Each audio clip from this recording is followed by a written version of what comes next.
Success is one of the most pursued and least examined ambitions in modern life. Most of the self-improvement industry, the books, the courses, the productivity systems, the goal-setting frameworks, is organized around a single underlying premise: that success is the primary thing worth pursuing, and that the right combination of habits, disciplines, and mindset will produce it. Viktor Frankl thought this orientation was not just philosophically misguided but practically self-defeating. Frankl made a distinction that cuts through much of the noise in contemporary achievement culture. Success, he argued, is like happiness. It cannot be pursued directly. The moment you make it the primary target of your efforts, it begins to recede. The person who is primarily asking, what can I accomplish? How can I build my reputation? How can I maximize my output? This person is engaging in a form of what Frankl called hyperflexion, excessive self-focus that paradoxically reduces the quality and depth of the very performance they're trying to optimize. He illustrated this with a simple but powerful observation. The most effective, most productive, most genuinely accomplished people he observed were not primarily thinking about their accomplishments. They were thinking about what genuinely needed to be done.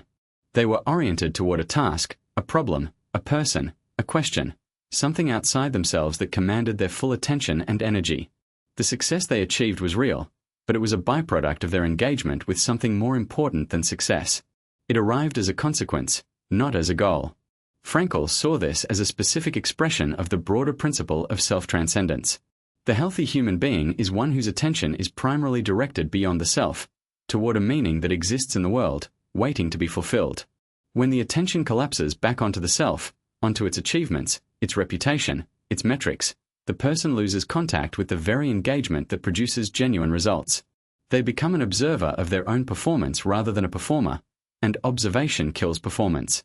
There is a practical dimension to this that is easy to verify in ordinary experience.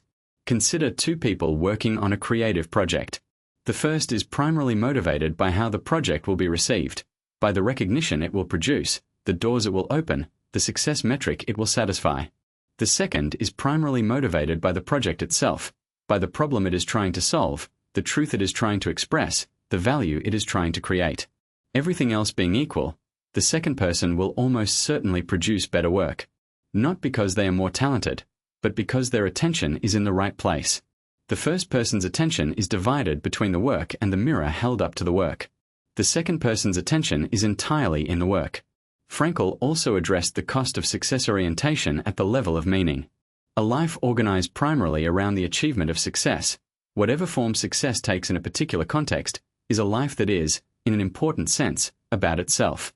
It feeds back on its own measurements. It generates a particular kind of anxiety that never fully resolves, the anxiety of whether one is successful enough, climbing fast enough, comparing favorably with others pursuing the same thing.